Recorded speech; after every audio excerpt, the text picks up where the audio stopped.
Қайырлы күн достар, каналыма қош келдіңіздер. Бүгін мен сіздерге өте жылдам және де өте дәмді болып дайындалатын кешкі асқа немесе түскі асқа дайындасаңыздар болатын керемет дәмді тағам түрін үйрететін боламын. Бізге алдыменен осындай картоптарымыз қажет болады. Сіздерде үлкен ірі болатын болса, 2 немесе 3 данасы жеткілікті болады. Менде майдалау, сондықтан осылай көбірек алдым. Және картоптарымыз тазалап болғаннан соң осылай дөңгелекше етіп барлығын турап алатын боламыз. Және де табамызға майымызды құйып, барлық жеріне майымыз тиіп тұру қажет.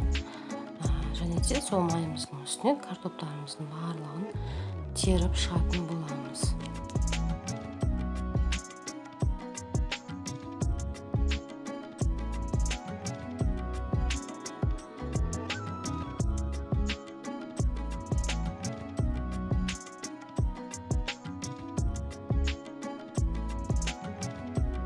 Құрметті достар, менің видеомды көре отырып, каналыма тіркеле отырыңыздар. Мен каналымда өздеріне қажетті көптеген рецептерді табылатын боласыздар. Картоптарымыздың барлығын осылай қойып шығамыз, және де өзі майға қуырып алатын боламыз, қып-қызыл етіп. Орташа отқа қойып пісірсеңіздер жеткілікті. Және де видеоларым ұнап жатса, өз достарыңызға бөлісіп отыруды ұмытпаңыздар. Картоптарымызды салдық, енді олардың бәрін тегістеп жіберіп, бетіне тұз және де паприкамызды сеуіп аламыз.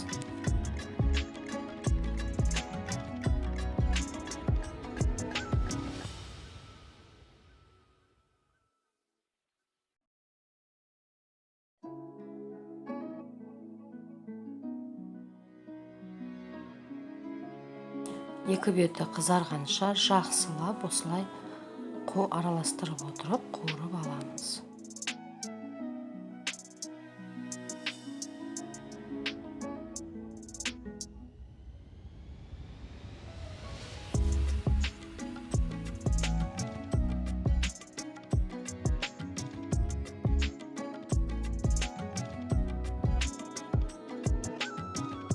Енді біз жұмыртқалы массамызды дайындайтын боламыз.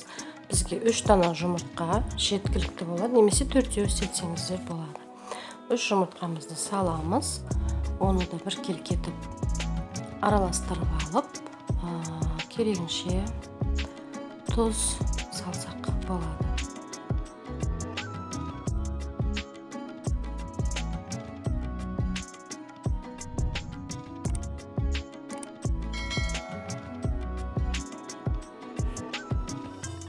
Біз қызанағымызды тураймыз, көбіктеп, майдалап турап шығамыз.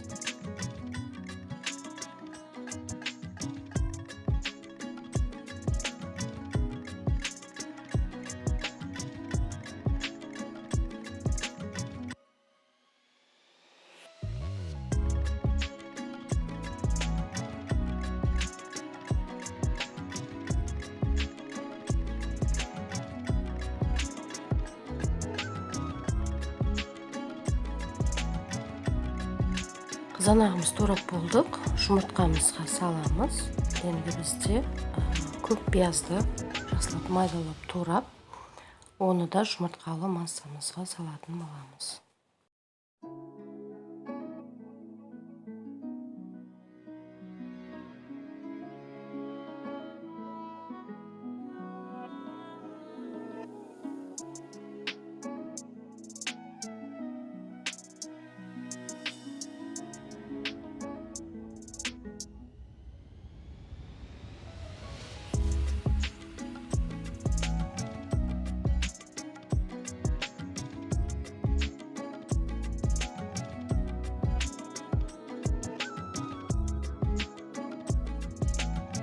Мінекей салып болдық. Енді оның үстіне тұз және паприканы саламыз.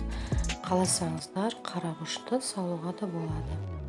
Барлығын бір келкетіп араластырып алып, қызарған картоптарымызды бір араластырып жібереміздер, және соның үстіне осы жұмыртқалы массамызды құятын боламыз.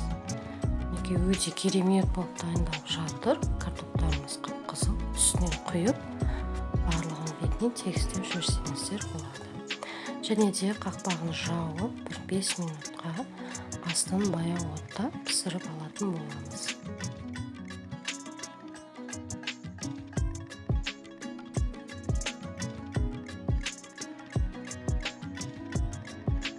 Неке жұмыртқамыз осылай ағарып піскен болған кезінде бетіне үлкен тарелканы қоя тұрып осылай аударып алсаңыздар болады. Ыңғайлы, өте оңай аударылады. Енді осы картопты жағына бетіне күштен өткізілген сырымызды саламыз. Және де оның бетінен ас көкс сеуіп әрлесеңіздер де болады. Менде петрушка септім, майдалап теріп. Дәмі өте керемет болып шығады. Мінекей ыдысымызға алдық. Дем тез ғана дайын болды. Және де өте керемет дәмі тілі үйретін болып шыққан.